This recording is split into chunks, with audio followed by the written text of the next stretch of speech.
Some people wear their patriotism on their sleeve. I feel mine in my bones. Being American isn't something that I do, it's who I am. And that's why I care so much about the men and the women who were willing to put their lives on the line for this country. The ones who went where most wouldn't and came home with scars that you can't always see. For some veterans, flying isn't just about learning a new skill. It's about remembering that life still holds something worth chasing. So I sat down with Todd Scandrett, a disabled veteran himself, who's made it his mission to give that sense of freedom back to other injured veterans by teaching them to fly paramotors. Now look, there's a big difference between serving and sacrificing. Every role in the military matters, but not every veteran comes home haunted by what they've seen. And if we're serious about saving lives, we have to be honest about who's at the highest risk, because those are the ones who need us the most. This episode isn't about charity. It's about purpose, about responsibility, and about what we owe to the ones who laid everything on the line for us. And maybe, just maybe, it's about the kind of healing that the VA could never prescribe. Let's start the show. Hey man, how you doing? That's the same camera I've got. So you got 3 of them, huh? Well, actually, I've got 5 of them. As I was in the ICU, super high, they gave me tons and tons of medications. Right. And I was like, I think I'm going to do the podcast again. So I went off the deep end. I bought like tons of crap. No, it looks good. How do you keep your skin so youthful? That's just lucky genetics. Really? Holy Yeah. shit. Like, I mean, look at you though, man. I mean, you've got that beautiful Maltese complexion and everything. Wow. I'm honored that you remember. I do. I mean, come on. I feel like I've aged so much. Like, like I was telling you last night, like I feel like just tired. And I was laying there, I put the babies to bed. I'm laying there on the floor in the dark. I think it was the pain. I think it was because I was like hurting. And I was thinking about people like you and Alexis and Travis coming all this way and getting a plane ticket. Relationships are so important to me. Right. And I had had a friend, this was in early 2022. He and his girlfriend at the time were in a motorcycle accident. And they both lost their left legs. Wow. And he was a friend of mine. We were, we shot competitions together and, we were good friends. He was a veteran. Yeah. Well, actually at the time he was still in the National Guard. And when the accident happened, just because of my experiences of seeing how trauma progresses, I immediately reached out to the family and I was like, it's the typical, what do you need? How can I help? Right. But also seeing how trauma progresses, it's understanding that they get flooded with that. You don't know how to ask for help. You don't know what you need. For sure. So in his instance, I was like, okay, Kim, who's his mom? I was like, I'm going to start coming to the hospital because he was in the ICU. And I said, I'm going to start staying with him overnight so you can go home and get some rest. Wow.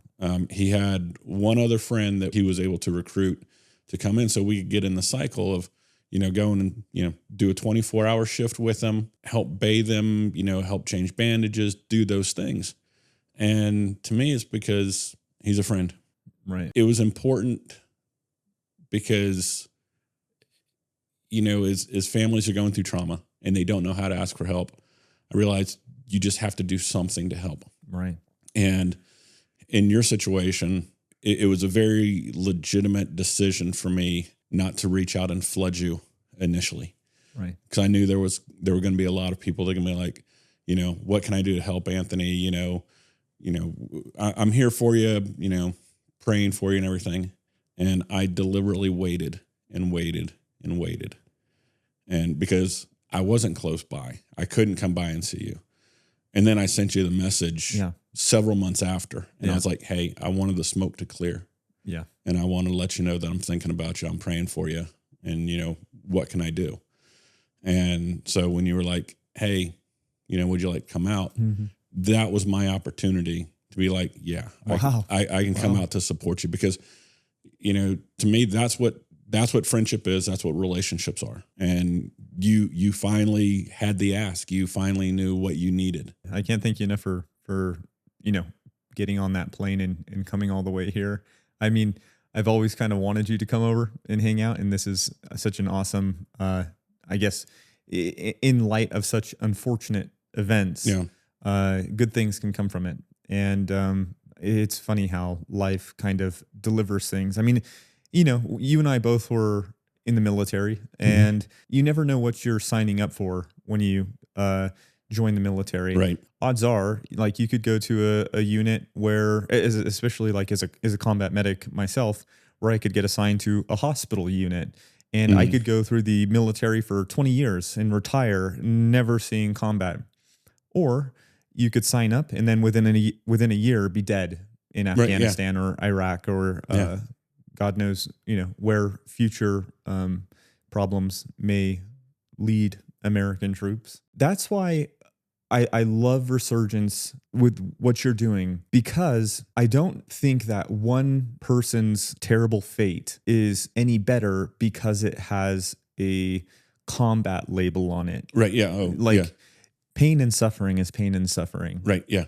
But I mean, I totally understand that you have to focus on a group, which Resurgence does for military, which I love because it's our band of brothers. Right. When you see somebody hurting, you want to help them. So the interesting thing about Resurgence, and one of the things I focus on, is when we look at nominees.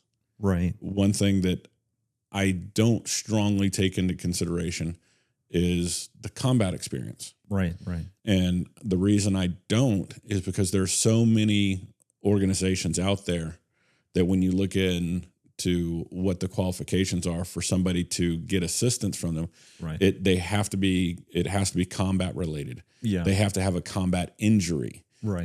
They have to have a combat related disability. And surprisingly, that's a small population. Right. We think, okay, we had 20 years of combat.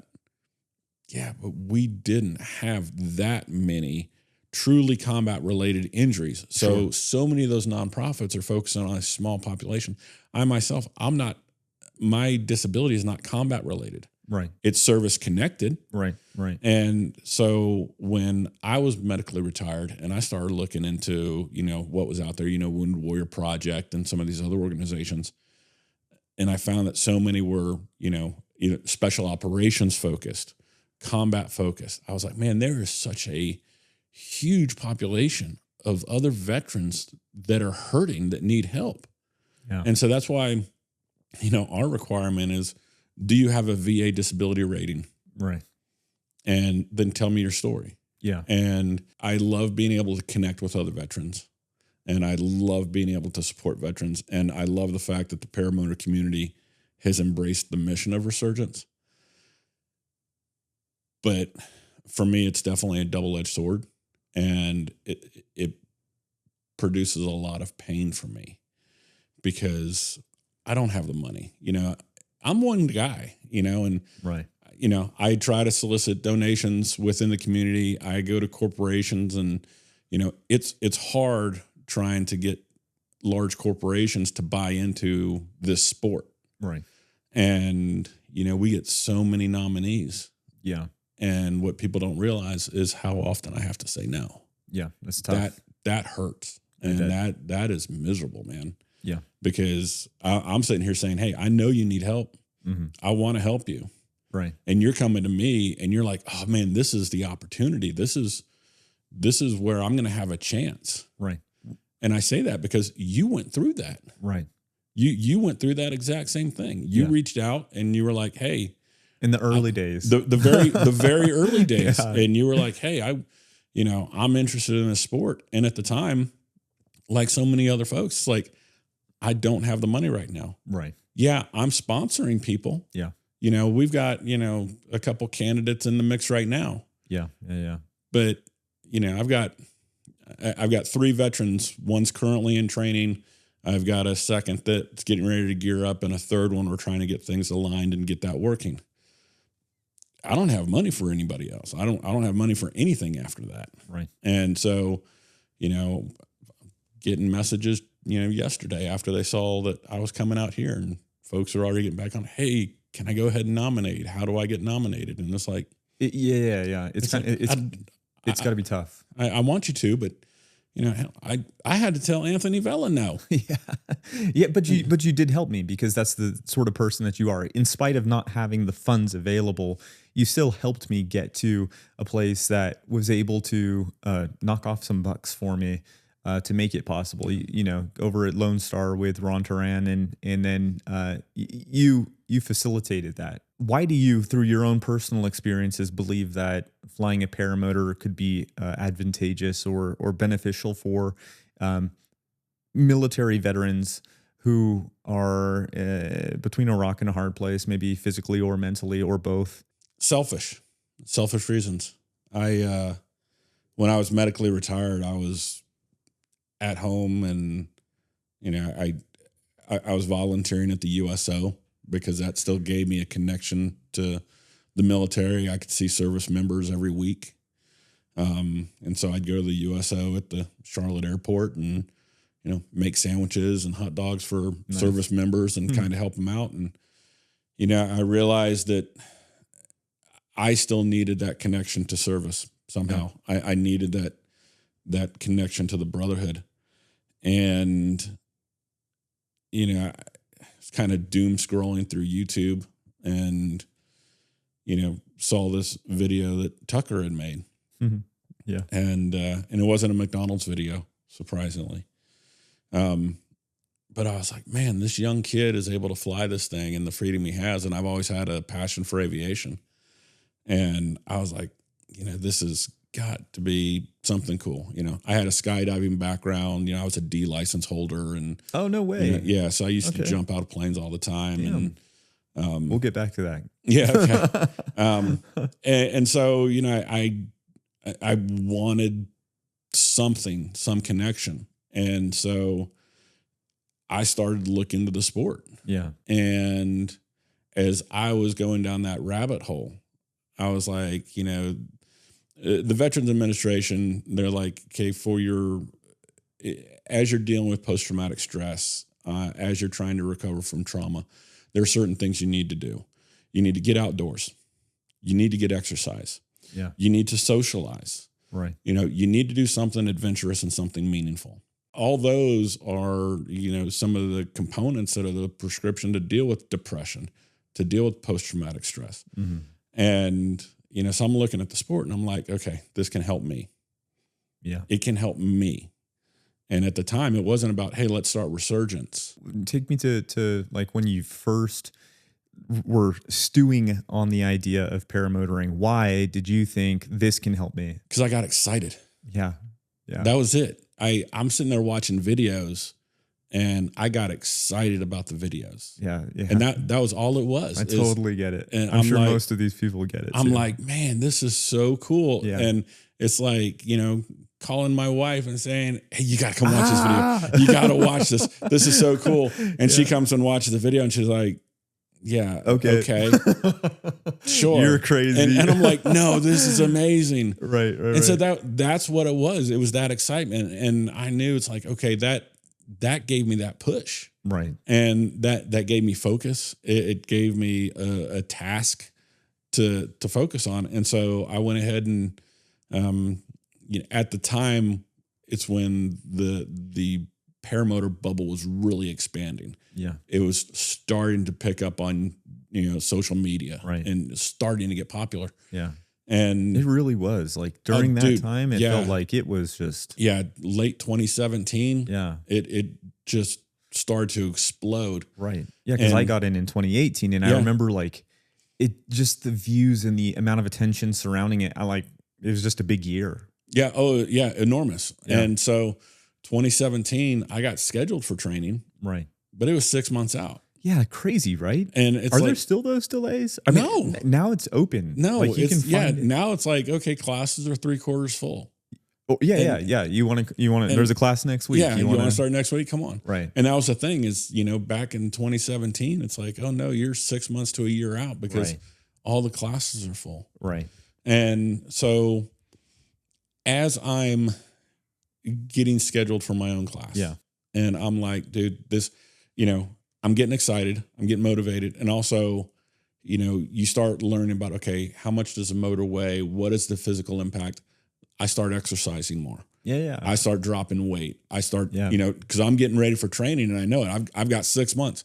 Right. And I'm like, just the thought of this sport. I've never flown. Well, you had canopy experience. I had a lot of canopy experience. Right. But I hadn't, I haven't flown a motor. Right. The skydiving experience, the canopy experience. Right. I kind of knew what to expect. And so that energized me as well. Sure. And so I'm like, if the prospect of the sport could energize me and excite me that much, Right. I was like, it's got to be able to help other people. I can't be the only guy that's feeling this way. Right. I'm seeing all these views on videos on YouTube, and I'm like, there's something to this. There's something exciting about it. And, it's somebody has caught lightning in a bottle, Yeah. and I'm now part of that. I was like, how can this help others? And mind you, I hadn't started flying at that point. That is so I hadn't been wild. to training. But you knew it. Okay. So I'm very similar in the way that I knew it, and I think I was calling my parents, and I was so excited, and I was in such a freaking difficult place in my life. Yeah. Like, oh my God, like I can never convey how challenging this time in my life is to anybody who watches this, but it was rock bottom. Yeah. And when I saw these videos, like you say, captured lightning in a bottle, just reflecting on it brings me so much happiness just thinking about it. I had a new pep in my step. Like, yeah. I was like reanimated. I was just like virtually dead inside. Yeah. And all of a sudden I'm resurrected, feeling so motivated. I hadn't flown, but here I was telling my family and those close to me, I'm like, I need to do this. Mm-hmm. I need to do this.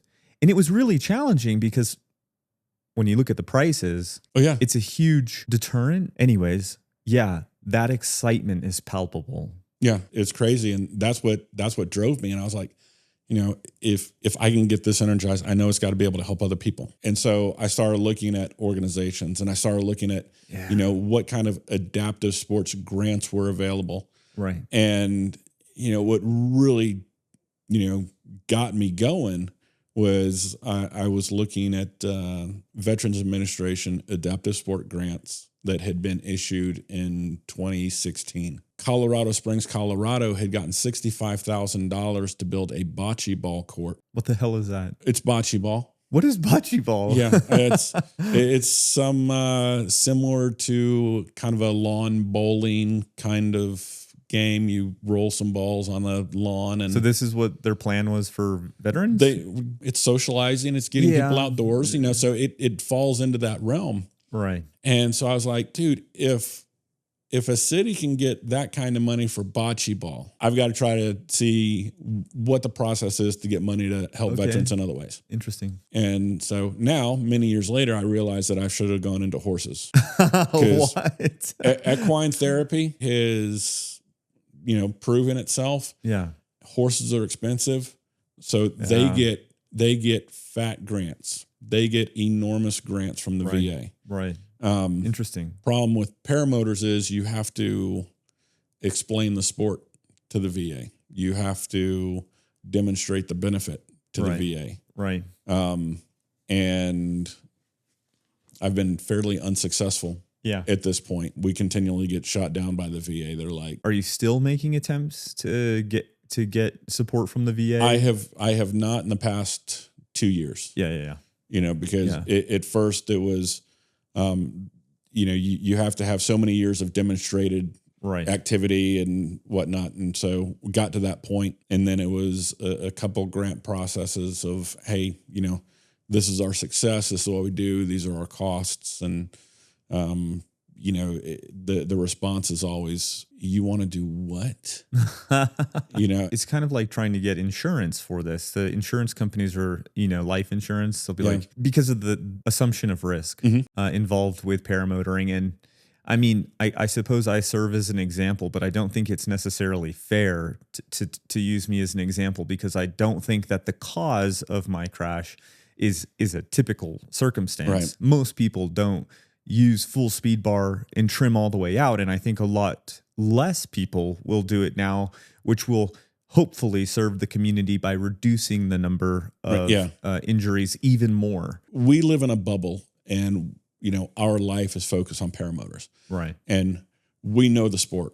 We know the personalities. And you can sit here and have a conversation with Kit about, deep diving into equipment.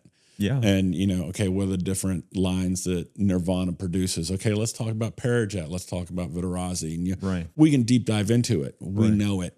It is part of us. You go outside this little bubble of our reality that is the paramotor community, and you tell people you fly a paramotor, like, you fly a what? Yeah. And it's like, wait, there are millions of views. Well, apparently we are the ones that give the millions of views to those videos, and people don't know what the sport is. On that note, when I crashed my paramotor, I didn't call it a paramotor because I knew they would have no idea what that was. I said I crashed my flying machine. Oh, yeah.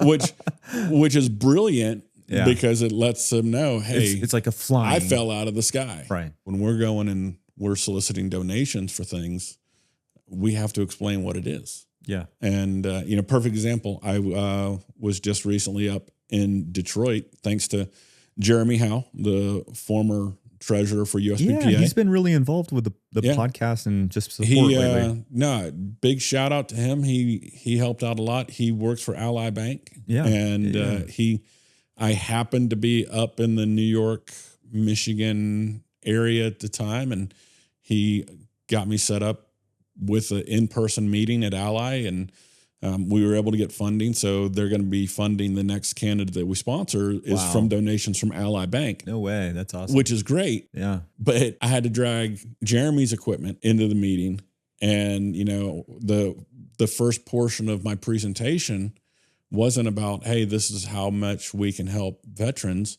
It was, this is the sport. Right. It does put us at such a disadvantage, because if you go in and you're looking for adaptive sports funds and you talk about equine therapy, canine therapy, weight training, or, you want money for swimming lessons. Right. People already get it. Hey, we want to go skydiving.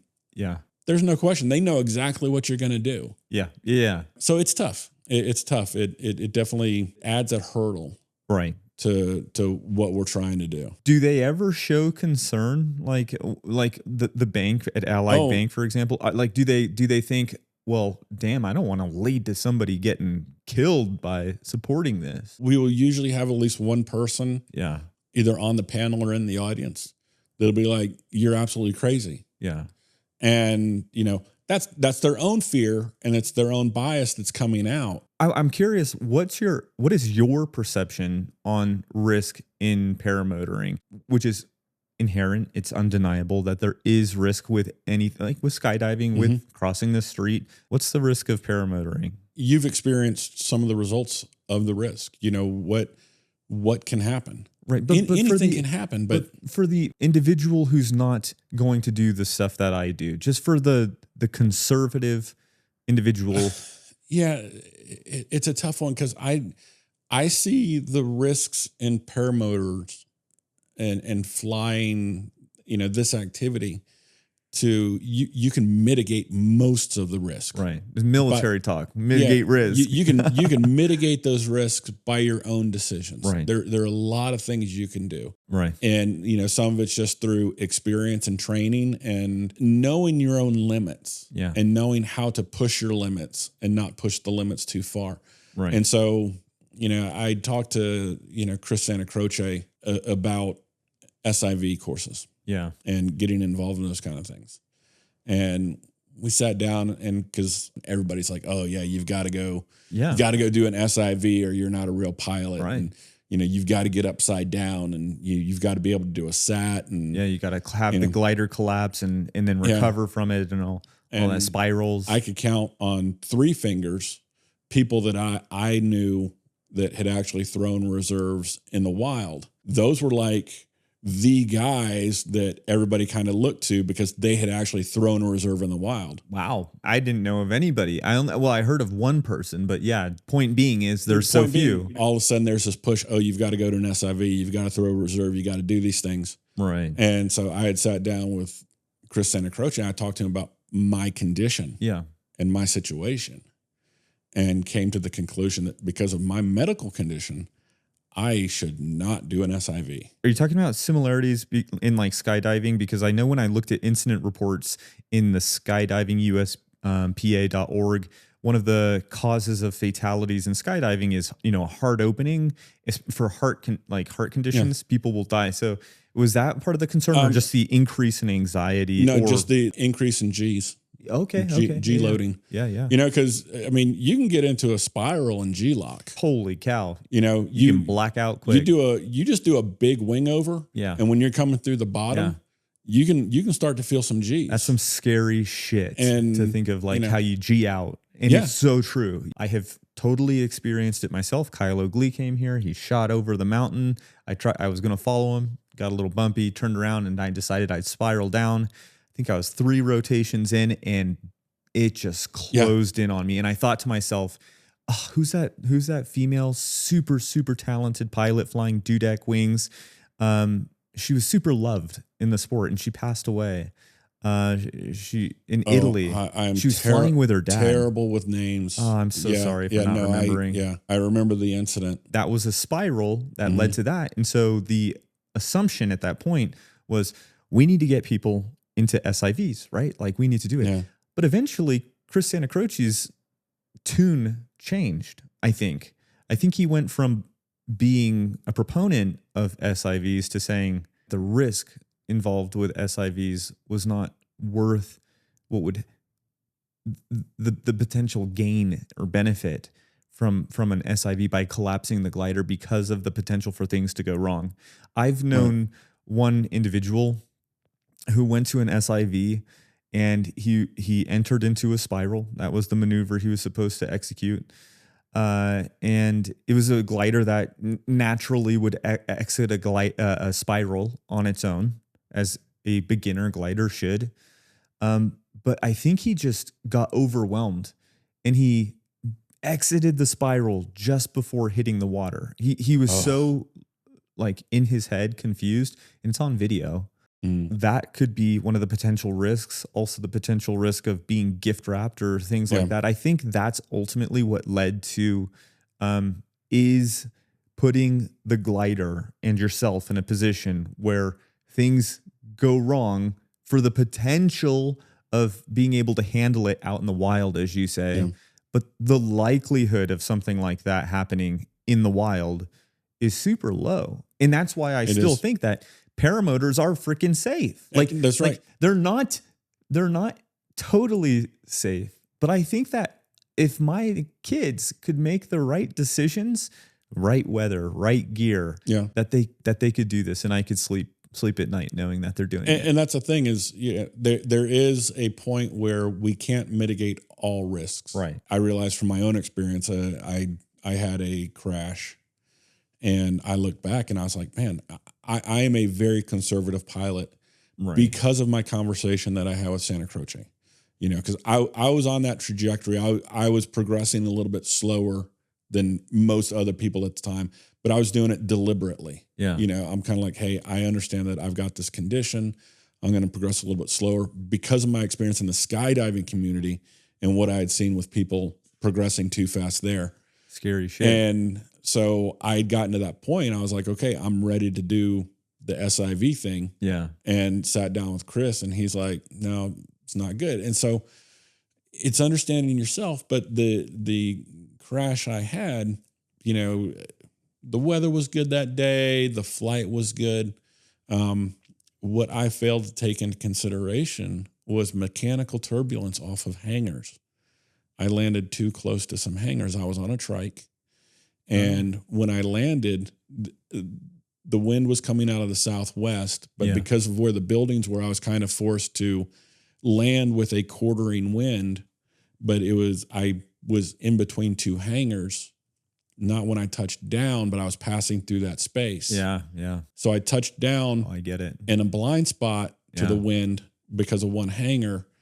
And all of a sudden, right as I rolled into the opening between the hangars, it was basically a Venturi. Yeah, yeah. And the wing shot off to my right. Oof. And immediately rolled the trike.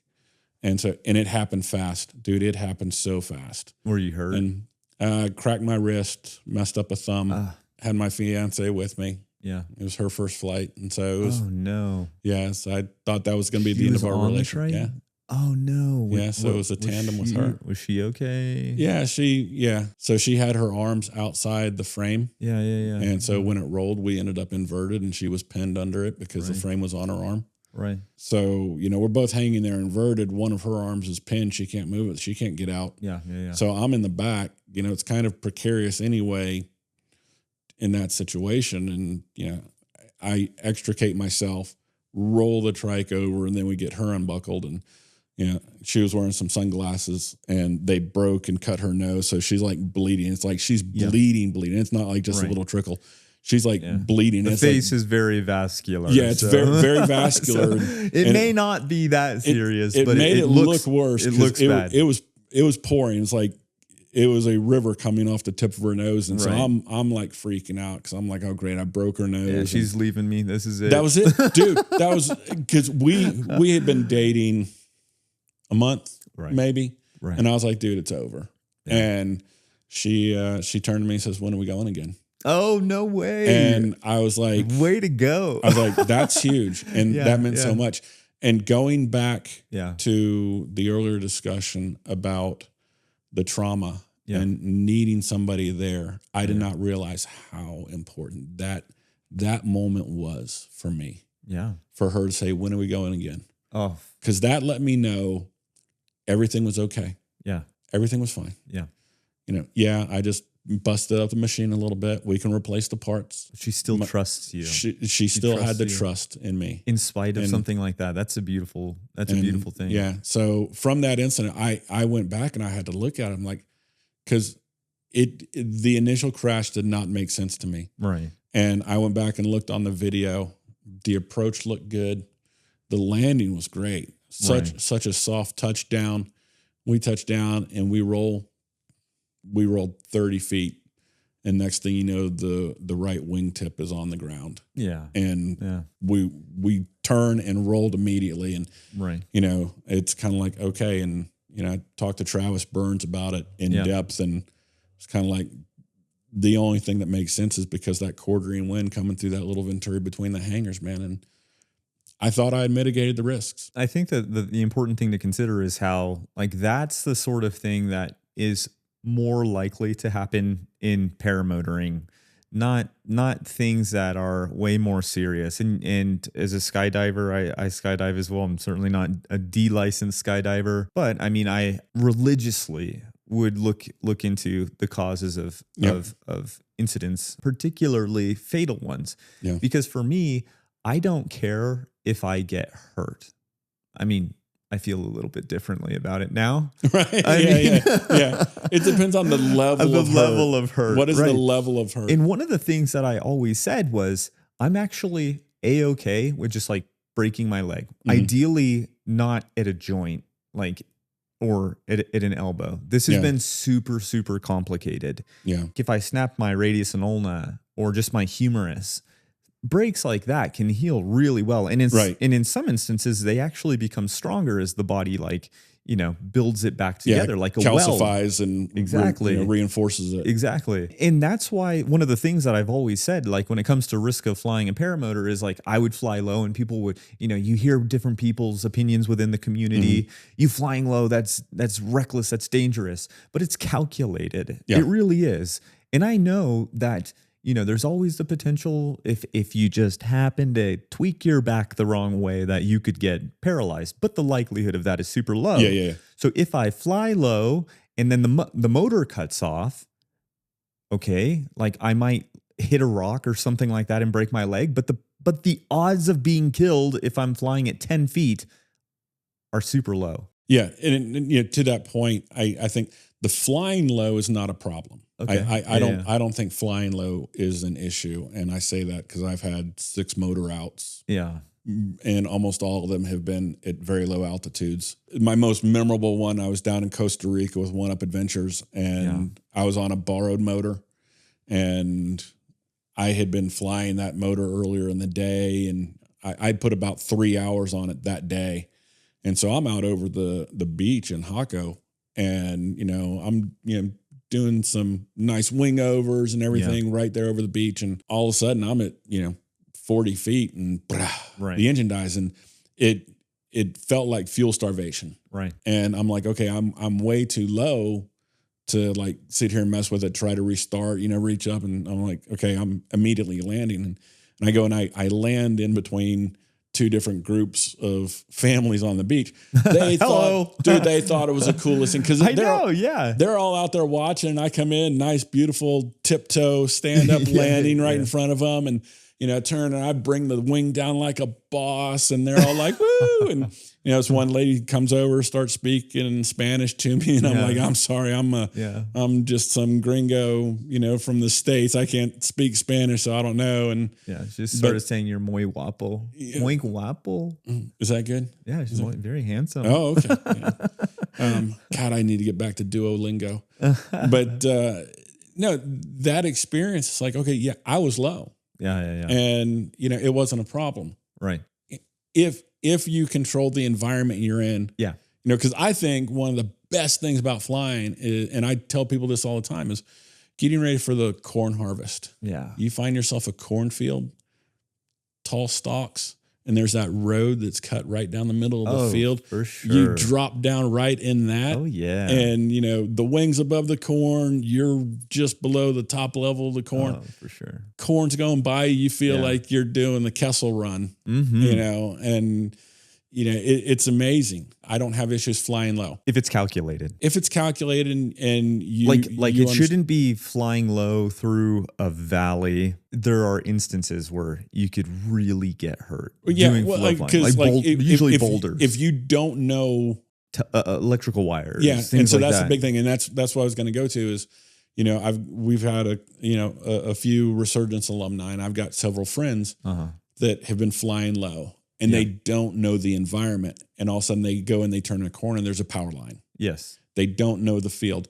They don't know that little valley they're running through. Yeah. And they end up in a box canyon kind of situation and they can't get out. And so again, that goes back to mitigating that risk and understanding, where are you flying? Right. What risk are you willing to accept? I'm willing to accept that my engine's going to die on me if I'm at 10 feet. Yeah, but you're always thinking about your engine turning off. That's it. And so I understand that, and that goes into every decision that I make when I get down low. Same, yeah. The issue I have is when it gets into low acro. Yeah, of course. And it gets in, there's been a big push lately for tip drags. You have to define what acro is. And I think in general aviation, acrobatics is when your bank angle exceeds a certain degree. Right. So some people are thinking, oh, well, don't do a barrel roll at 10 feet off the ground. No, it's beyond that. If you get yourself banked to a certain angle, you're increasing your risk. So like, even if you're 10 feet and you're just all the way sideways, which is totally badass. I'm not advocating for it. It looks great. But when you swing back down, I mean, the energy dynamics of it all. Holy crap, dude. It is that pendulum. Yourself up. One, talk to Chris Santa Croce about how he broke his back. Yeah. Well, he was doing his tip drag. Talk to Kyle Mooney about that video. How he busted up his ankle. Catching catching some grain in his line. His wingtip caught something. And it's only because he exceeded that angle. And we talk about Kyle Mooney and we talk about Chris Santa Croce. Yeah. They are lights out, some of the best pilots in the country. Oh, no doubt. For sure. No doubt. Yeah, totally. Nobody could refute that. I was just talking about that on the last podcast, how like Kyle Mooney is sick with his skills. He's unbelievable. And when it happens to him, you're like, what? And so I take that knowledge of how they were injured Right. at their skill level. Right. And then I look at my experience with skydiving. Yeah. The years I was in skydiving, the largest cause of fatalities was low hook turns. Yeah. Swooping. Swoop landings. You know, That's it. You just misjudge it a little bit. Yeah, you get that hard dynamic turn right off the bat. Right. Looks great. You're picking up a whole bunch of speed. Sorry, you misjudged by 15 feet. That swoop landing is a perfect example. They're coming in, they grab front riser on one side, I think is how it works. They pull it down. Ultimately, it's just like a flat spiral to the ground. Yeah. An insane speed. And for anybody who's been to a drop zone, which you've virtually lived at drop zones if you've got a D license, the sound it makes as the swoopers are coming in, it's like, Yeah, the speed they're building. it sounds like a freaking jet coming in. I would be so messed up in my head if I, more so than I already am, if I witnessed somebody burn it into the ground like that. But the thrill level, I totally get it. Yeah. It's like exhilarating because you pull out and you're just woof, across the ground. And then they do it like the swoop ponds and all that shit. Viewer discretion advised. I saw a video that Clint, my friend, I hate, by the way, when people send me videos of people getting hurt. I wouldn't want to watch my own video of myself getting hurt. But he sent me a video of somebody coming in and swooping, but he was off of where he was supposed to be.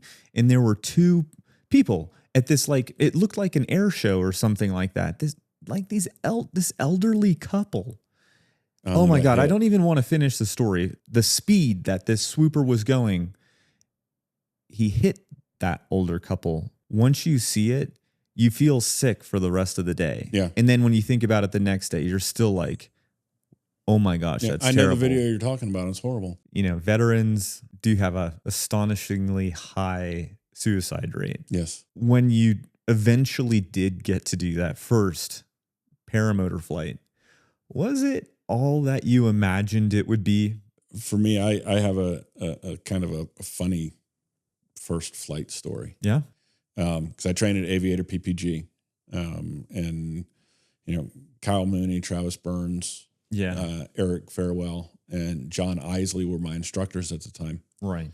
Because of that time frame and the excitement that I had leading up to it, I had done a lot of book studying. The Bible, you had the Bible. I had the Bible. I had read the Bible multiple times. Right. We'd be sitting in class, and I was the golden child. They'd ask questions. Were you the teacher's pet? I wasn't the teacher's pet, but I knew the answers. And when John would talk about airspace, I knew the answers for airspace because I had been studying it.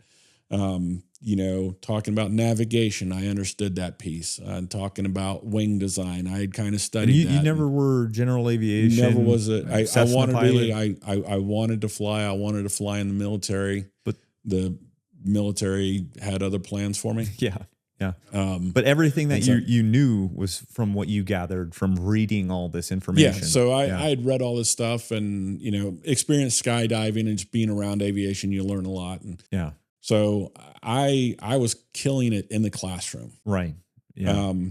Out on the field with the kiting, the problem I ran into was because I was a skydiver on a skydiving camp. You were yanking it, weren't you? I was ham fisting it so bad. I had such a hard time with kiting. Skydivers always are just like bam, bam, and it's like whoa, this is different. People don't understand the weight when you load a skydiving canopy. It is loaded really heavy, and when you're flying a canopy skydiving, you don't realize how much you're pulling and how strong and how much effort you're putting into it, because you're like, dude, I'm gonna yank this turn, and I'm gonna do this whole front riser turn, and all that strength.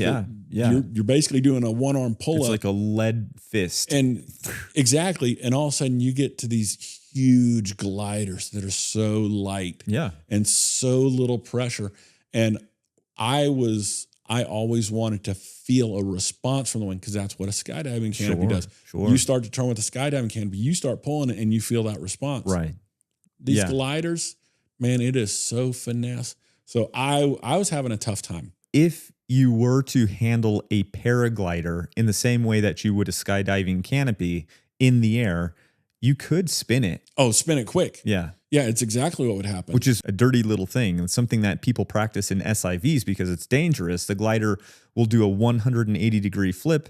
You could get twisted in the risers. Yeah. That skydiving experience, it certainly can help so long as you understand the difference in pressures. Yeah. And I'll get to where the skydiving experience helps a lot. The thing that was interesting, the progression of me getting into training and the development or the growth of Resurgence. There were two guys in my class when I was going through training. One Resurgence candidate had trained just before I started training. So this is crazy. So other people were doing it before you were helping these other people before you were even flying. The first two candidates that went through Resurgence, I funded. That's wild. Self-funded, because I was like, it's hard for me to ask for money if I haven't given a proof of concept. Yeah, no, that's awesome. And so the first alumni we had, he actually trained in November of 2017. Yeah. I trained in January of 2018. So we already had one alumni by the time I started training. Wow. And then in my class, I had our second candidate. Yeah. He was a kite surfer. His wing control was phenomenal. Oh, no way. Yeah. Yes. Yeah. He is accustomed to looking at that wing in reverse. When you watch those videos, it's almost like they have an awareness of the glider beyond that of what a paraglider or paramotor person is. Yeah. Because they're doing things with the glider even out of their sight, but they're I think so in tune with feel and connection to the harness. Yep. That's interesting. And so I was the bookworm in the classroom. And he was a veteran. He's a veteran. Yeah, he's a disabled vet. Yeah. Out on the field with kiting, he'd go and clip into the wing. He'd bring it up and, no big deal. He's like, no big deal. And he's like, playing with the strings. One little hand. And this is like day one. We just show up and he's already doing this. It's like, dude, how did you do this? It's like, my God. At the time, I didn't realize he was a kite surfer. Yeah. And I'm just like, okay, dude, I am not picking this up. Yeah. And it was killing me because I'm like, okay, dude, I'm another veteran. He's a veteran. Yeah. I can't be that far off, can I? I can't be that bad at this. Right. Why is he so good? Yeah. So he was amazing with it. Yeah. And we progressed through training and, we do our tows. My tows were great. And then it comes the day for us to take our first flights. Yeah. And they get me set up and bring the wing up and everything's great. And I start running and, get 15, 20 steps in.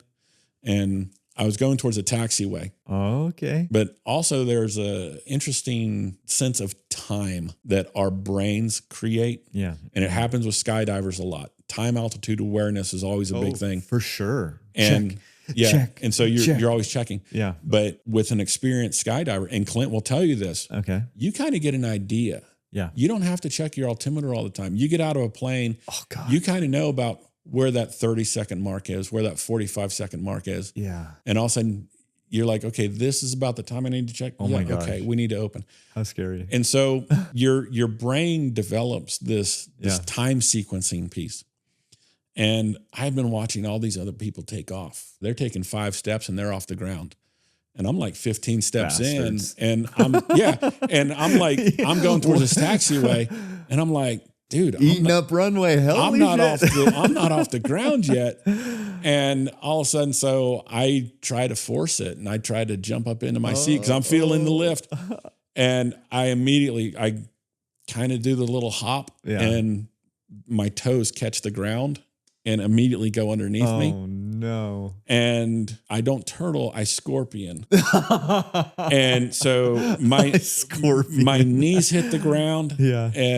But I was so aware that I hit that kill switch because my thought wasn't, oh God, what's happening? Yeah. My thought was, this is going to get expensive. Save the equipment. Yeah. Sacrifice the body. You're really good at screwing up it's demonstrated with that awareness to hit the kill switch. I was on that kill switch so fast.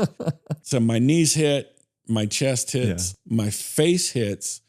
and my legs, and the motor now has that momentum. It rolls all the way up over me. My feet are up over my head. I'm sliding on the side of my face, and all of a sudden I come to a stop, and everybody's cheering. Yeah, buddy. They loved it. They're like, "Woo!" And I was given a terrible call sign that I don't like anymore, and so I don't refer to it. Come on. No. So Eric Fairwell called me Dick Drag. Is that your call sign? It was Dick Drag. You're Dick Drag. Dick Drag. If you're going to eat shit, you may as well be good at it. And you seem to rock it. I nailed it. And it kills me because, I had been so excited. I was so ready for the flight, and I've been putting so much effort into it. And, I got this whole Resurgence thing going. And probably the fact that you had all this skydiving experience, you probably anticipated being good at it. Yeah. So you're like breaking the expectation of what you thought you would be able to do. Yeah, it destroyed me because, coming from the military, when you go to a military school and you train, when it comes time for the exam, you've done things and you've trained and you focused and you're able to perform. Wow. And interesting. It's important. First time go. Yeah. First time go. You don't want to fail that lane. Yeah, you do not want to fail. You do not want to get that no-go. Right. And have to recycle. Damn, dude, what a powerful image. Because I remember being at Fort Bragg, in your neck of the woods. I was there for expert field medical badge. Yep. And I was doing the training. You know what the hardest part of that thing for me was the CBRNE. Chemical, biological, nuclear, and what was the other? Fuck, man, it's been a while. Thank you. So you have to do everything in a series of steps to pass that lane, and I did, and everything super high stress. But you remind me of that experience, the pressure, to do it right. I didn't realize that pressure was there until I failed so miserably. Man, wow. And Travis Burns has that video in his favorites. And okay. Travis will pull that video up. We're watching it. I'm going to see. I'm getting that. We don't need to see the video. We don't need to overdub it or anything and have it on late. Here. Here's the clip. Roll the clip. Yeah. So I love Travis to death. Travis and I, he is like my mentor in the sport. Wonderful person and a phenomenal instructor. Yeah, he is. Yeah. No, he is such a great person, and I've loved so much time that I've spent with him, and have been so fortunate to spend a lot of time with him and Kyle and Allie, and but that moment crushed me. Yeah. And Kyle, he was like, "All right, let's get up. Let's go get you set up and do it again." I was like, "Get your ass back up on your feet. Let's do it." No, I understand the whole concept of if you fall off the horse, get back on and go. Yeah.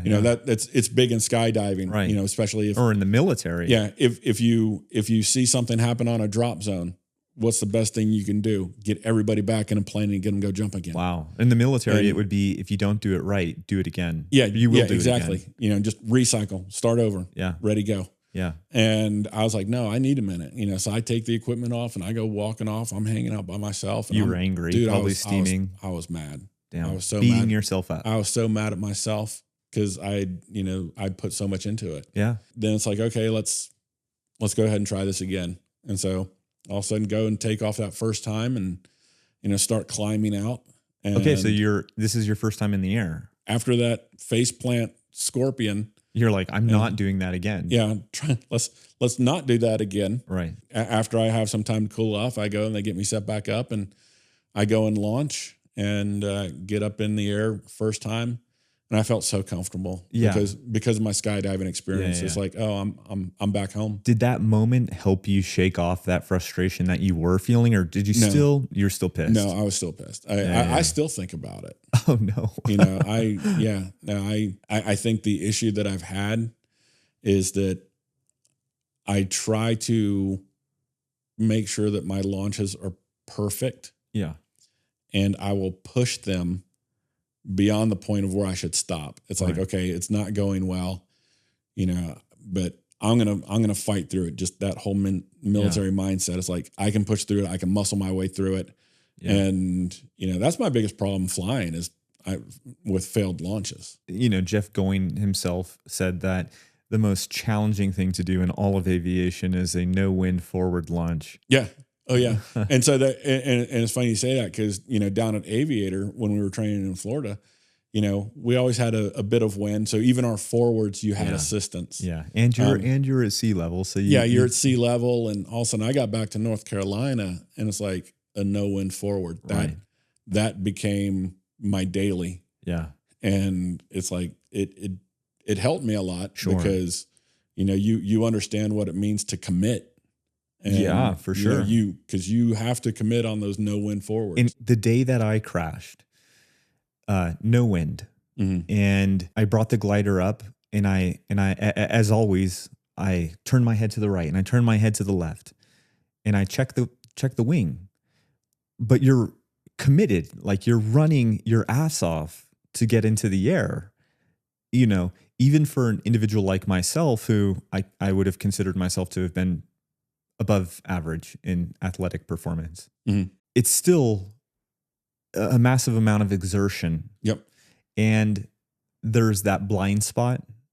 But the point I'm trying to drive home is that there's things happening quickly. Yes. And so somebody commented and said, well, several people have said that it's called the Vela check, as a reminder to check that blind spot behind you to see if there may be some sort of deficiency, something wrong with the lines in that blind spot. And so that was one of the lessons learned. Yeah. Every single crash has many things you can learn from it, I believe. Oh, absolutely. Yeah. No doubt. Because they say, like in aviation, a cascading series of events and things like that, it's not just one thing, but one of the things learned is in that moment, during that no wind forward launch, the importance of still managing to add that on top of everything else to check that. Really, really interesting stuff. Did you end up getting better with time? Like, obviously. Yeah. And that's kind of been the thing of, what have I needed to work on and, focus on. It's always been my launches. Because of my skydiving background, my landings have never been an issue. Exactly. Landings are great. I'm in reverse. I'm the opposite. Okay. I went paramotoring and then into skydiving. Spot land every time. Yeah. Like, glorious experience learning how to skydive. One of the most phenomenal experiences since the crash. I still miss it. Oh my God. I miss skydiving. Right. Reaching back with my right hand to find that little hacky sack, and poof, out comes a glider. The canopy, and hoping it's not a hard opening. Hopefully I packed it just right. Yeah. Was it slider up or slider up? Yeah. To prevent that canopy from just like boom, exploding open. That did happen to me once. I'm sure if you're a D-licensed skydiver, you've had hard openings. Yeah. So I had one. I was down in South Carolina, and it was a fun relative work jump. Damn, you remember this? You're like, I was in South Carolina. You've had multiple, but this is one that I've jumped all over the country, but I was actually in Chester, South Carolina. Yeah, I went to open, and I threw the pilot chute. Yeah, and I heard this just explosion. There was this boom. Yeah. And it, holy shit. And I swung forward, and I remember my legs came so high up, man, and realized I'm belly down, and my body's rotating, like past 180 degrees. Oh my gosh. And my feet are now up, and I see the canopy, and it comes back down, and I'm seeing stars. Oh, and no. I was like, dude, it felt like I was in a car crash. Yeah.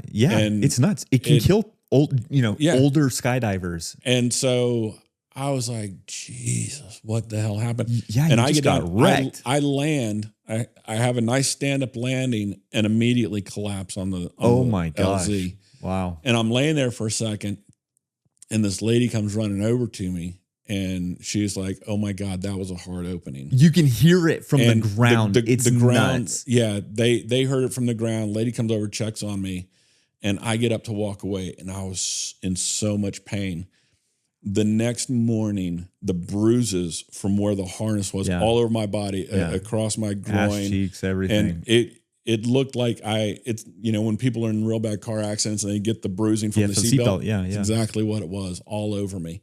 Damn. That was one of the moments that I had to question my involvement in skydiving. Oh, that's unfortunate. Because I, married, had 2 young sons at the time. Right. And it's kind of like that one was rough. Right. And, it happened on a Sunday. So it was the end of the weekend. And so it took a while for me to get back out to the drop zone and jump again. But, when you're asking questions about should I fly again, I went through that with skydiving. Wow. Because of that moment. jump. Wow. And so it's crazy, connecting back to Tucker, watching some of his base jump videos. Yeah. In some of his videos, he has that canopy open so fast. Yeah. He's not at terminal velocity, and I get that. Right. But when I see his openings and I see his legs come up the way they do, because it's a fast opening, it's a hard opening.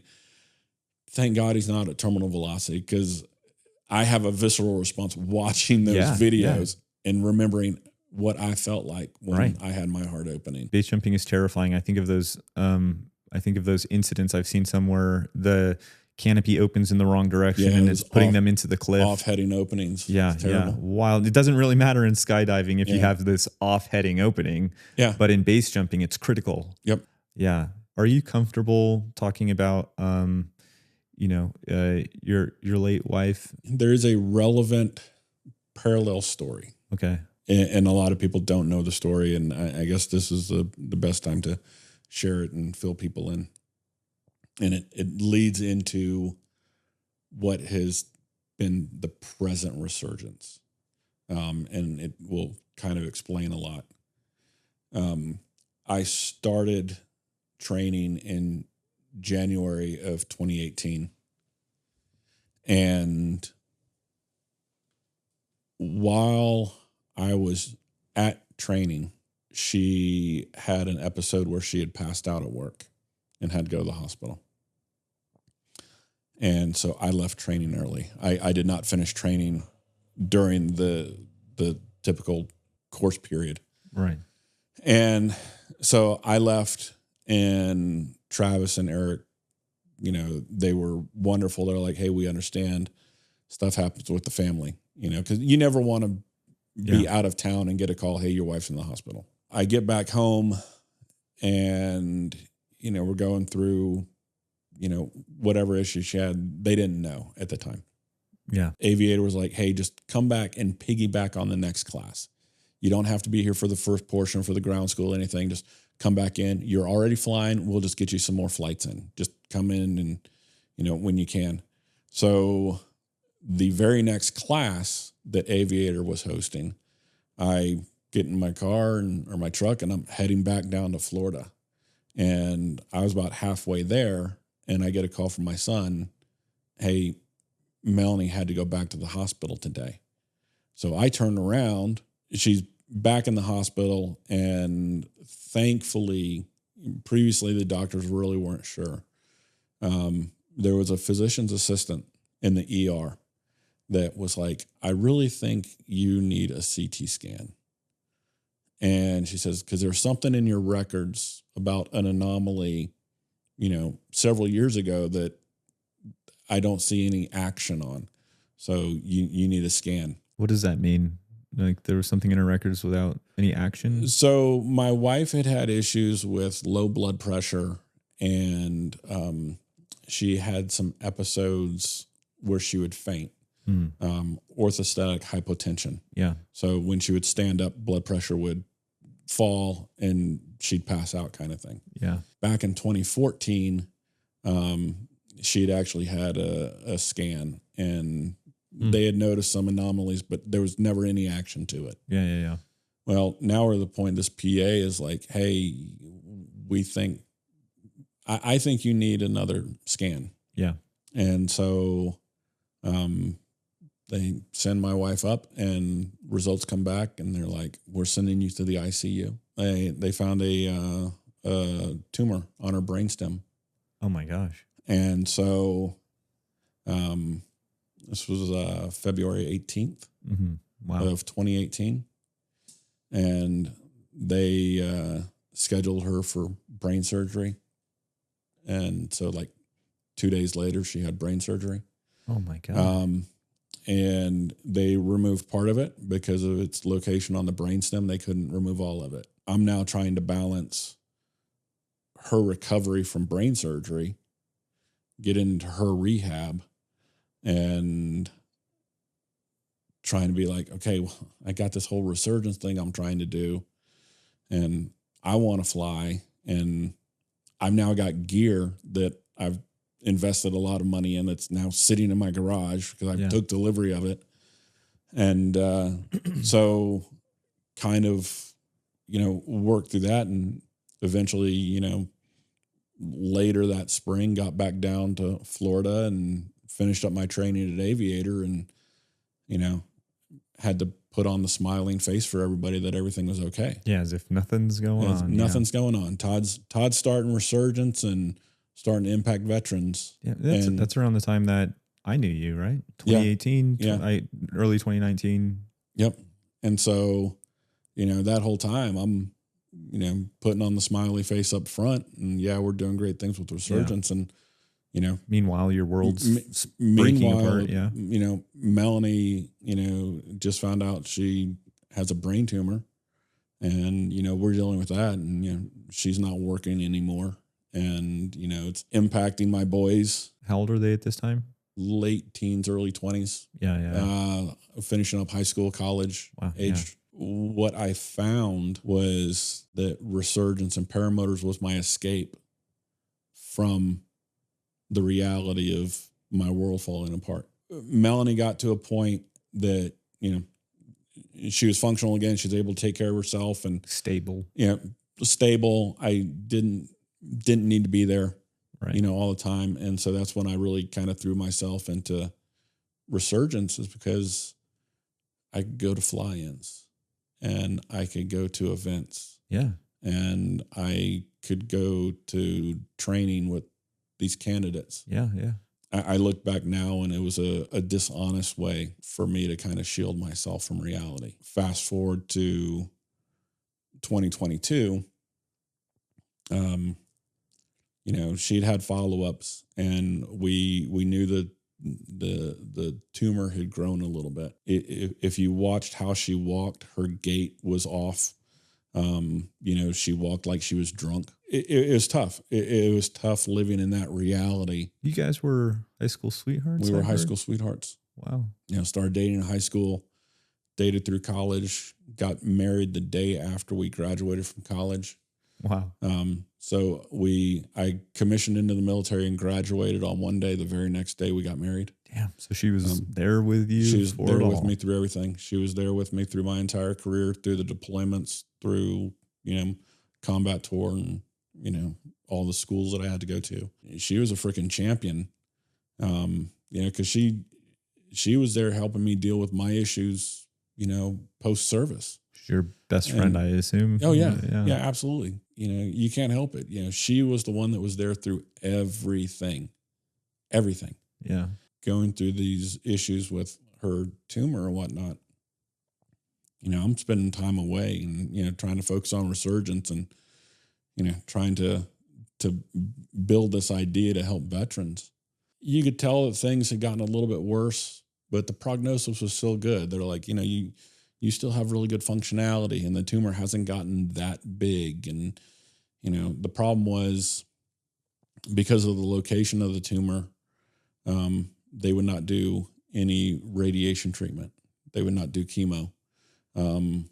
They were not going to do another invasive surgery. This is a very difficult place to perform an operation. And so the neurosurgeon is like, we cannot go in again. What were they telling you at this point as far as prognosis? They were guessing, they're like, well, depending on the growth rate of the tumor, they're like, we'll see how things are in 5 years. They're like, we think 5 years will... They're dancing around it a little bit. There was no, hey, let's try this treatment and hope it works. There was nothing. Yeah. And that's a hard pill to swallow. Oh, of course. But things were still relatively stable. Things seemed fine. November 7th of 2022, she walked upstairs and I heard a noise. I heard a thud.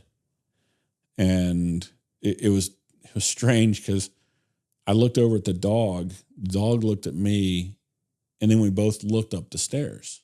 And it was like, we were both like, what in the world was that? And so I go running upstairs to find Melanie on the ground in the bedroom, and she's completely out. And I roll her over. Face was a little bit blue. And I start shaking her, and she comes to, and she's like, I'm fine. And I'm like, no, you're not. You're not fine. Something is up. Something's wrong. And she's like, no, I'm okay. You know, I wasn't asleep. I'm like, no, you weren't asleep, but you were gone. You were out. You were in la la land. You were halfway to Mars. You were disconnected from reality. And she was very stubborn. She was very, very independent and very stubborn. And she's like, no, I'm fine. I'll be fine. I'm like, no, you're going to the doctor.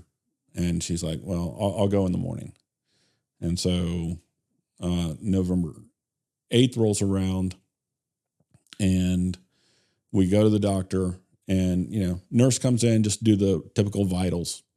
Kind of like, hey, we're going to do your vitals. What's going on? What's happened? It's like, oh yeah, she passed out, kind of a bad bout. And they go and do the vitals and check her oxygen saturation. And it was low, super low. Blue in the face, like you said, from the night before. Yeah. And doctor turns to me and he's like, can you just take her, like, just go straight to the ER?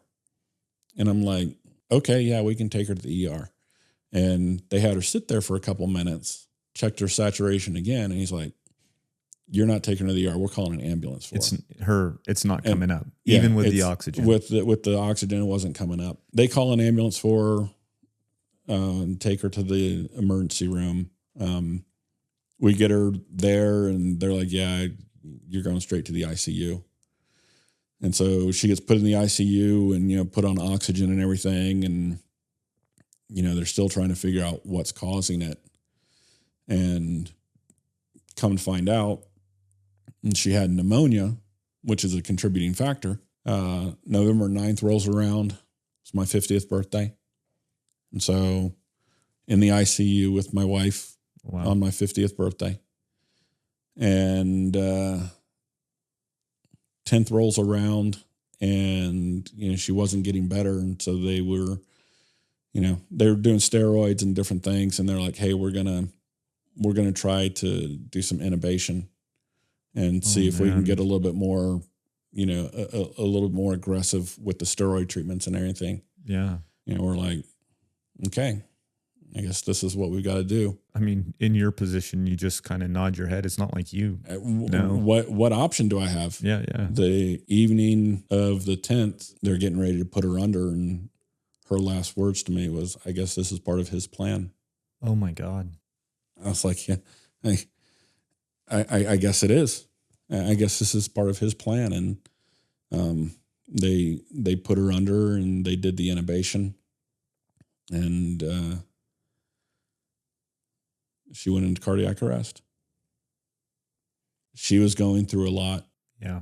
But in that moment, we were like, it's just pneumonia. We'll fix it. We'll be able to get through this. You know, to think that, you know, people talk about how life is fleeting, and I'm, you know, 52 now. And, you know, the fact that 32 years of my life was spent with her, you know, it was devastating. It was like an amputation of your heart. It's like, you know, part of your whole life.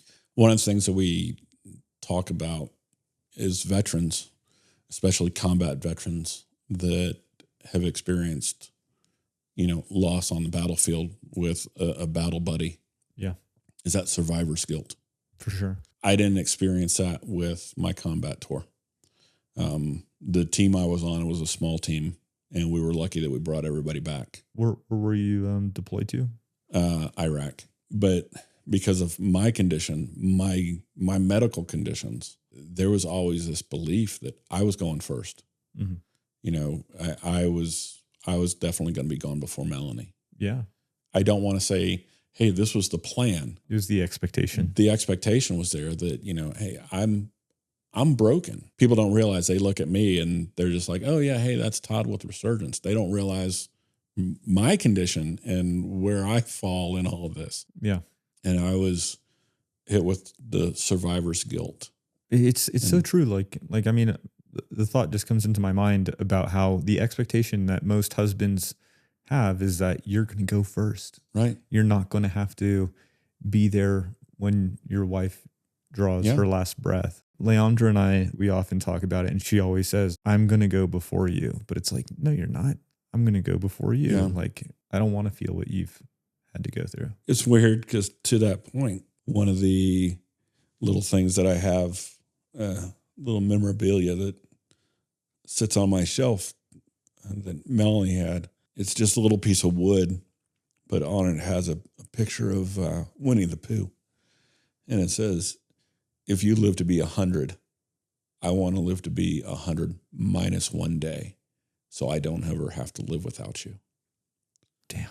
What I've realized now is the toll that my deployments took. The years that I was gone, that I wasn't there for them. They're not mad about it. They're not upset about it.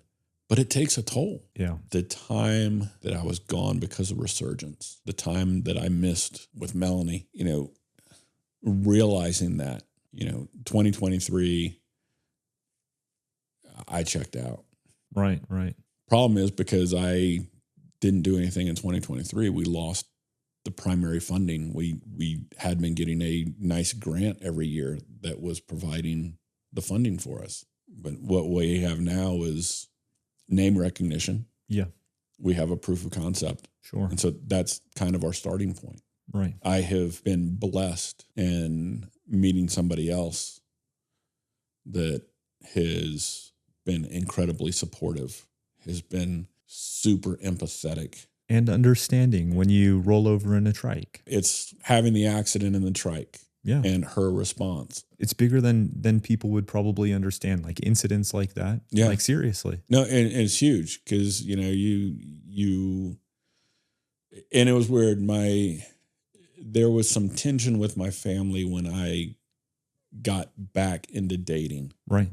Yeah. And, you know, which I get, I fully understand. And they have the right to, you know, have some angst and some frustration. Because Melanie and I were, you know, we had an incredible marriage. We had an amazing relationship. They say 2 peas in a pod. We were that single pod. Yeah. And I was, you know, talking to a psychiatrist and going through therapy, and she was like, you know, you have the personality that you have to share with people. Mm-hmm. You know, and that's what drove me to Resurgence. Is I have to have connections to relationships. Therapists ask me, who are your close friends that you can rely on right now? Yeah. And it's kind of like, well, because I've been so engrossed in paramotors for the past couple of years, that's my close friend base. Those are the guys that I can rely on.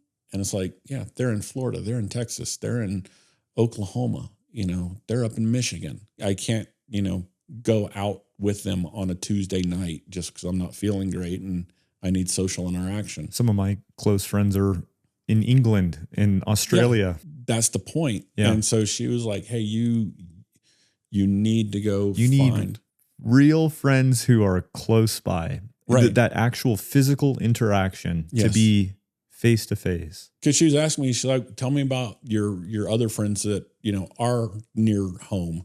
Right. It's like, they're all married. They have younger kids than mine, so they're always dealing with their kids, and they got lives. They've got lives. They don't have the time or capacity right to deal with Todd that's going through a lot of shit right now. Yeah.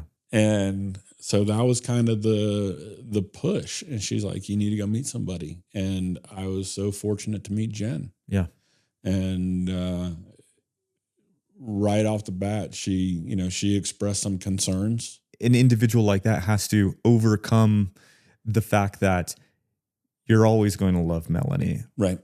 That's challenging. And it actually means that she's strong for it, because there's a tendency for people to be jealous. Jen realizes that she's not competing with Melanie. Right. So she's not jealous. She understands what that relationship meant and what the relationship meant to my family.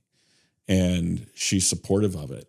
And you can't find that. And that's why I was like, I am not losing this. Yeah. And, some people be like, man, you're already getting engaged again.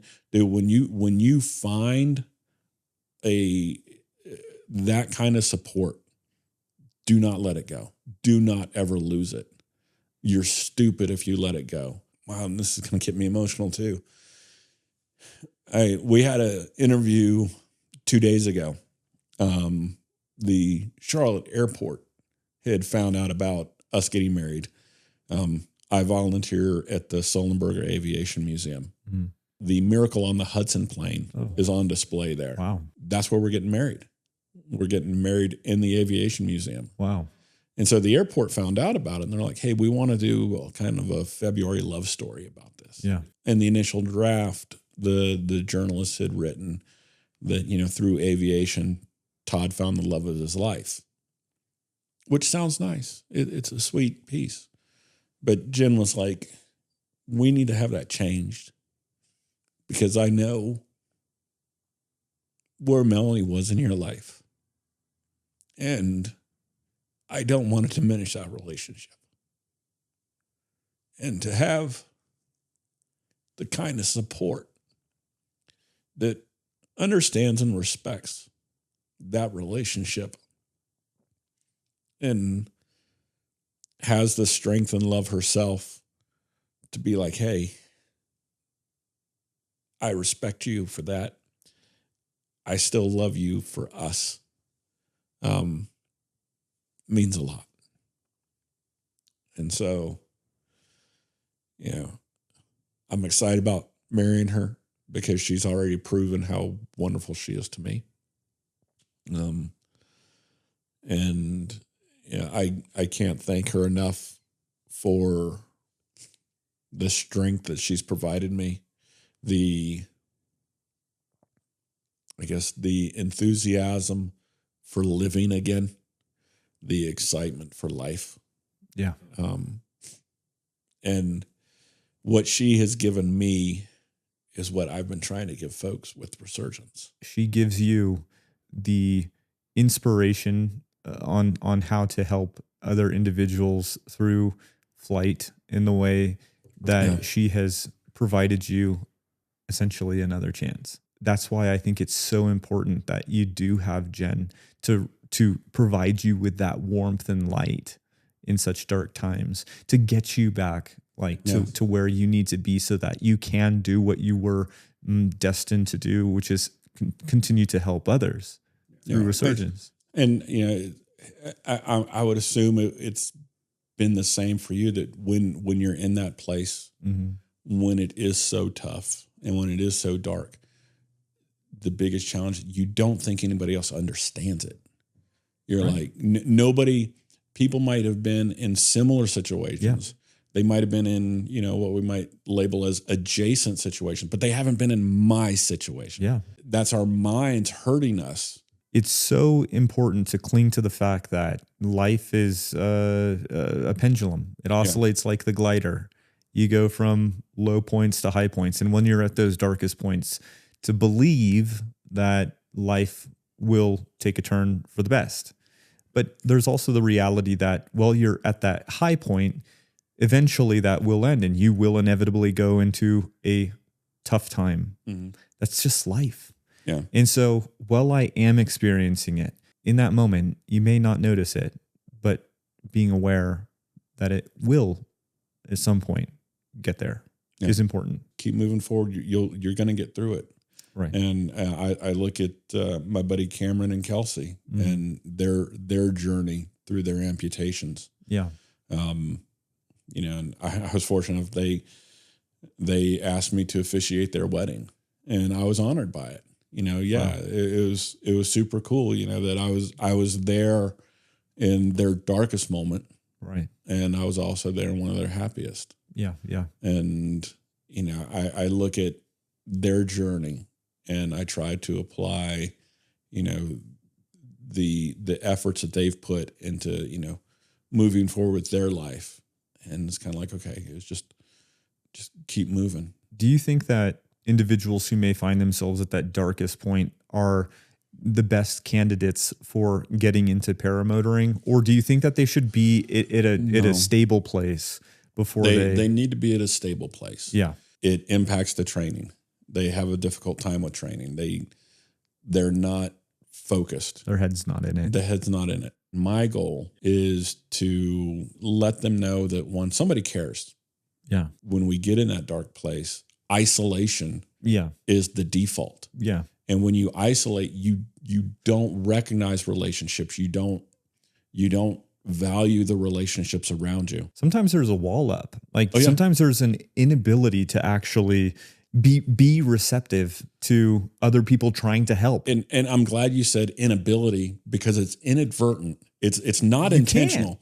It's not like, hey, I'm in this spot and I don't want you here. Yeah.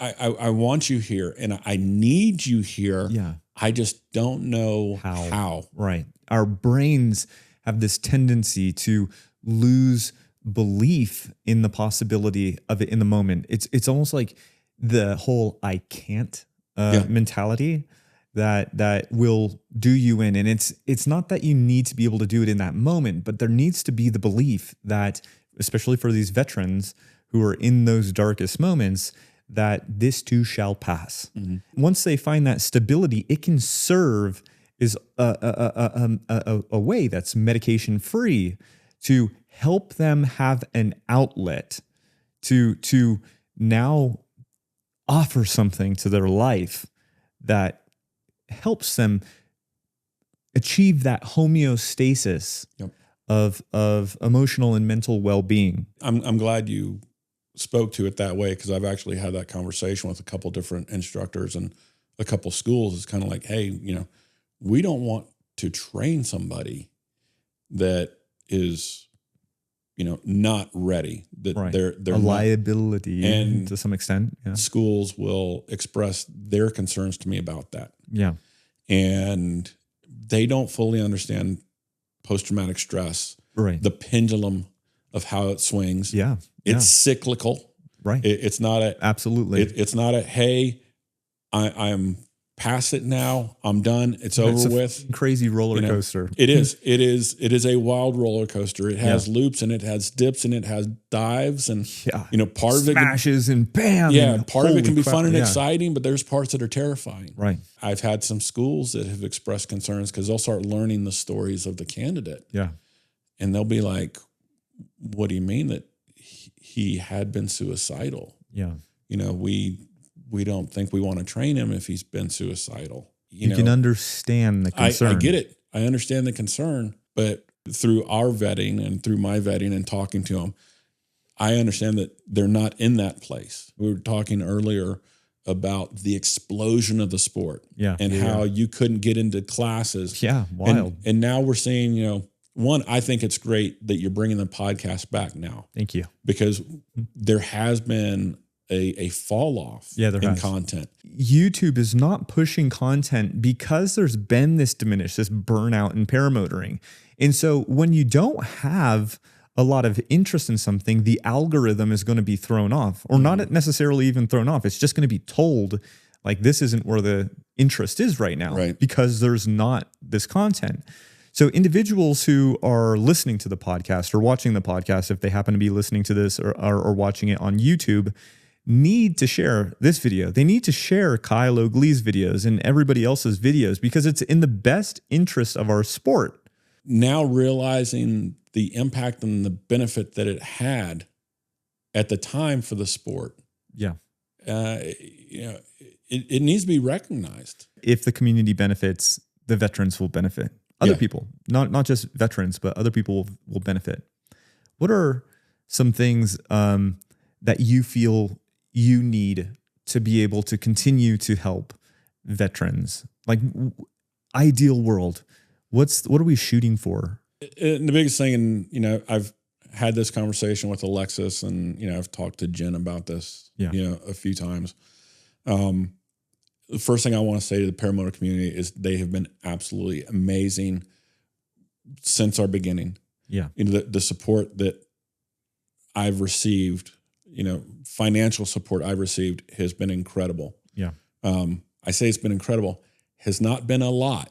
So the help that I need is individuals within the paramotor community that are connected to grant writing organizations or grant providing organizations. Right. If they work for a major company, if they work for Bank of America, if they can get me in to have a conversation with one of the teams that provides grants for veterans or provides grants for adaptive sports, provides grants for mental health care, I would love to talk to them. I need the contacts to corporations. It's expensive to sponsor somebody. It's an investment for one person when you look at the training, the lodging, the travel, and the per diem that we provide them. What kind of numbers are we looking at? We budget for $7,000 per candidate. Okay. And so that's usually $3,500 for the tuition for the class. And the big thing for me is I tell the schools that I'm paying full price. We are paying full price because the school, that's how they make their living. True. Yeah. I love that. I, not to cut you off. I think that the experience needs to go beyond just paying for their training because it's an experience. Right. This is a life-changing thing. Paramotoring, every freaking person who flies a paramotor knows that moment that they learned how to fly. Yeah. And if we can afford an opportunity to somebody who served the country and where they can not only go to training, but be comfortable, where they sleep and have a meal or meals provided to them, because that's what you do that, right? That's what we do. That's so huge. And I've been a beneficiary of organizations. I was wounded in Afghanistan in 2011. And Wounded Warrior Project had sent me out to like a country music things, and I've gone spelunking in a cave or these bicycle rides. When I was at the Center for the Intrepid, because I can't lift my left foot, like my left foot doesn't flex up, petty, and it does so much to create an awareness that people care. Right. And that's the key. That can help people come out of that darkness indefinitely, because they can always revert back. They can always go back to their memory bank and think there's a generosity that exists for me. And I'm not alone, because you mentioned the whole feeling of being alone. There's people who care. The $7,000 per student is $7,000 well spent, because it will change someone's life forever. Yeah. If Resurgence isn't your thing, donate to Project Airtime. Yeah. If Resurgence and Project Airtime aren't your thing, donate to the Paramotor podcast. Find that spot that you feel you're connected with, that you can donate to make the community better, to impact lives. And maybe Resurgence isn't the right answer for them. Maybe it's Project Airtime. Maybe it's Aurora PPG. They make a difference. Amen. Yeah. You still flying? I haven't flown this winter because weather sucked. Right. I've been engaged with Arrhythmia. Yeah. So technically I'm a team pilot. Yeah. But I haven't flown in a performance with them in a couple of years. Yeah. So I'm a wing fluffer for the team now. So I'm still on the team. I'm with the team. The hope and desire is to get more engaged and get back into flying more. Right. I live in Charlotte. Oh, okay. So you got to get out of that area. I have to get out of Charlotte. I have to get out of the Class B airspace. You guys have the luxury of, I can drive 2 blocks away. Yeah. And there's this big open desert that nobody cares about, and you launch there. Out east, yes, there are a lot of land restrictions. Yeah. Not specifically regulatory related, but just it's hard to fly in trees. It's important to avoid flying in trees. Right. Yeah. You can talk to David Wolf about flying into trees, but it's funny because I heard an interview with Kyle Mooney about this very subject. And he was saying that if he did not live within 15 minutes of the airport, he doesn't know if he would fly. That's a great point. Like, really. And because paramotoring is all about the ease of access. Ease of access. On a good day, I'm an hour and 10 minutes one way. Damn. That's tough. It gets tough because you look at the weather forecast. Yeah. And it's like, okay, it looks like it's going to be good. And you get out there and it doesn't lay down. Yeah. And it's like, dude, you just spent 2.5 hours travel time for nothing. My flying field is 2.5 seconds I don't from want to my hear house. it. I don't want to hear it. You know, but that's a great point that Kyle makes. To me, I don't know if I would do that. I mean, paramotoring is such a beautiful thing, but the whole point is to be able to wake up, look out the window, watch the leaves, see if the leaves are moving, check the forecast, make a decision, go to the field, feel it out, and then launch. Yeah. Fighting Charlotte traffic. Yeah. Is ridiculous. Sure. To, for an hour and 10-minute commute one way. Right. But back to your point, I'm still flying. Yeah. Not nearly as much as I'd like. Right. And the weather is starting to look good. I'm starting to look back at starting to look at weather forecasts again and starting to look at the sky and hey, the sun's not going down at 5 p.m. and so days are getting longer and plans are definitely get back out to the airport and start flying a lot more now. Let's leave it at the beauty of what paramotoring affords people. Going back to that moment where you that captured the lightning in the bottle. Mm-hmm. Do you remember when you first got to lay eyes on your paramotor? Yes. And then the glider arrives and it's like you feel it. It's in your hands. You finally, it's crispy, crackly, crispy, yummy gliders. Yeah. And then getting up in the air on that first spring morning where the air is just right and breathing it in, out here flying 20 feet above the ground, 15 feet, 10 feet, 5 feet, doesn't matter.